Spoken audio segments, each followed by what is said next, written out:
What up, y'all? Hey, man, I got a banger for y'all. I had forgotten completely about this until I just got a notification from the news channel. Said something about a drug bust, and somebody had their one guy had his license suspended for decades. Well, I had my license suspended for a long time because I got a lot of DUIs before I turned 18. And then when I turned 26, I got my last one when I had that bad wreck. I quit drinking, but I turned to opiates, and so it wasn't but about a year later, maybe like 2007, maybe 2008, but I was going to the methadone clinic. So my daddy had helped me get a little what was it? It's a Nissan Sentra or something, man, like a 89. It was just a little old car just to drive around, And so anyway, my daddy helped me get this little car.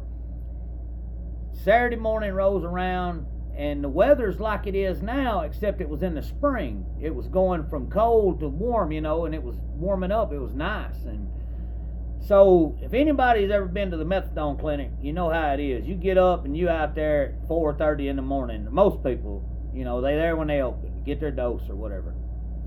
So I go to the methadone clinic one Saturday morning. I'm there early, get my dose.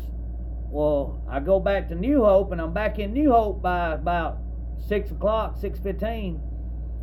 So I go to the house, and I rolled up a doobie, and I was going to go ride, cruise the back roads, and just smoke me a J, Well, the methadone was kicking in, and when I left out of the house back then, you could ride around and smoke a J, and you didn't really have to worry about getting pulled over and all that, and it was just different. So, all right, I'm headed down this road, Oak Grove Road in New Hope, and I'm in this little old car, and I done have my methadone, and I'm smoking a joint, and I'm just cruising, ain't bothering nobody. Now, coming down this road, Oak Grove Road, and there's a yard sale going on. Well, there's this guy, just like a grandpa, and he's got a girl with him. She's, in her 20s or whatever. Fine girl, man. So I'm looking at her, and instead of like parking their car in the yard or whatever, most people at yard sales out in the country, they'll pull off, two wheels off in the grass and leave half the car on the road. Well, these people just parked in the lane and just on the road. So I'm coming up through there, and I'm looking at that girl, and I'm like, damn. And man, as I'm looking at that girl, I come up through there, and I freaking hit that car head on, clipped it. I just went like my front left, hit it. Man, just a freak accident. The tie rod on the car, the wheel breaks. So soon as I hit that car head on and go down the side of it, when my car gets to the back of it, my car just goes straight in through a people's house, right through their fucking wall, man.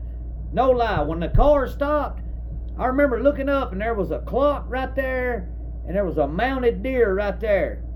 And I'm talking about, I've run slap through these people's wall, in their brick wall, into their house in this little Nissan Sentra.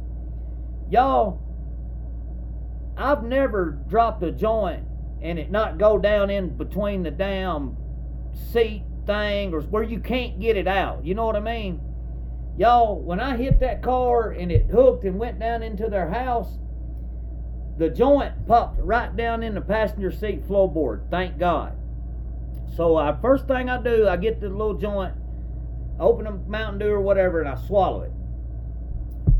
So I get out of the car, and the old woman's just, she's raising Cain with me. It's an old woman, Billy Butler and his wife, who it was. They sold carpet for years. And man, they was hot at me. What in the, what would you expect? What would you do if somebody run their car through your house? You know what I mean? So she's going off on me, and anyway, the law has to come because my car is sitting inside their damn living room, you know. So the law comes, and I guess they smelled marijuana or whatever, and they gave me a field sobriety test out on the road, you know, all that old shit, you know, and I passed it, and they let me go. So I thought, woo, man, I got lucky on that one. Well, let me tell you what happened. I got a bill in the mail from Alpha Insurance for, I think it was $14,000 worth of damage I had done when I run in through their house. Well, I didn't have $14,000 to pay them, and I didn't have insurance at the time neither on my car. So Alabama had a law where they suspend your license until you pay that $14,000. Well, I wasn't never going to be able to pay the $14,000, so I was just never going to have a license again. And y'all, man, I got a really good dad, man. I went to prison, and the whole time that I was in prison, them couple years, he never said a word about it. But when I got out, I remember the first day I got out, we got to the foundry, and Mike Farrell said, I got a job for you. I'm going to put you driving a van. And he's like, you got license, don't you? And I was like, no. I said, man, I ain't going to be able to get my license. And y'all, no sooner than I started trying to tell him about how I wasn't going to be able to get my driver's license, man, my daddy spoke up and said, no, son, I went ahead and took care of that for you. My dad worked out a deal with him. Now, he didn't pay the full 14 grand, but he worked out a deal and paid them a percentage, and then they released my driver's license, and I was able to go. But I had to go retake my driver's test again, run a damn stop sign in Bessemer taking a driving test, and the woman didn't even flag me for it. She laughed about it. What it was, I pulled up to the sign, and it had one of those white walkway things. Well, technically, when you pull up to the sign, you're not supposed to pull up into that white thing, you know. And anyway, I hadn't taken a driving test since I was 16, you know. So I come up to the stop sign, and I go through it about halfway, and I'm parked into the white thing, you know. And she started, and I realized it. I was like, oh shit. I was like, do I need to back up? And she started laughing. She's like, just keep going. And she ended up passing me, giving me my driver's license, you know. But yeah, I run slap through these people's damn right through the front wall of their house, man. No shit. I remember looking, like I said, I remember when the car stopped, I seen a damn clock and a deer mounted on the wall. And I was like, oh shit, I done messed up now. And I thought I was going to jail, you know. I mean, like I said, I know it. I reeked of grass, you know, and but like I said, I passed the field sobriety test, so they let me go. And but yeah, that I didn't think I was ever gonna get my driver's license back, because I wasn't. I mean, at that time I was a junkie. I couldn't come up with 14 grand to pay Alpha Insurance, you know. And but yeah, I run right into people's front, right through their house, man.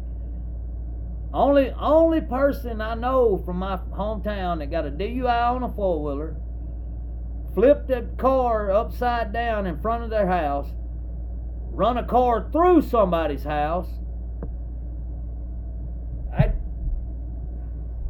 I'm telling y'all, my life has been nothing but crazy, crazy stuff. Ruined my daddy's house that time, flooded the floors out, ruined that man's computer drunk.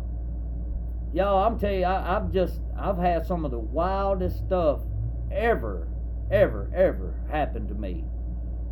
So, word for the wise: if you driving by a yard sale and you see a fine woman, slow down, stop, pull in somewhere, do something, but don't be looking like that and riding by. Because some people will not pull their car off the road like I anticipated. most people park half off the road, half in the road at a yard sale, and they didn't, which is my fault. Every bit of it was my fault. And I just, like I said, I come down through there and bam, clipped the front end head on, and it pulled my wheel back. And then so their car was keeping my car from shooting left.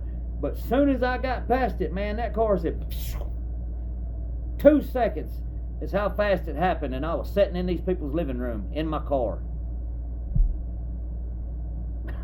Poor old Mr. Butler and them, man, I felt bad for them. I knocked the whole front wall out of their damn house. I'm just thankful that they wasn't sitting inside there. Because I hit a recliner, it knocked it 4 or 5 feet over against the wall. So, thank God they was having a yard sale and they were not in the house, man, or I probably would have got I'd probably still be in prison over that. Because it would have hurt that woman. But anyway, I guess it just all them times, man, somebody was looking out for me, because I'm going to tell y'all, I've had some close calls, buddy. All right, y'all.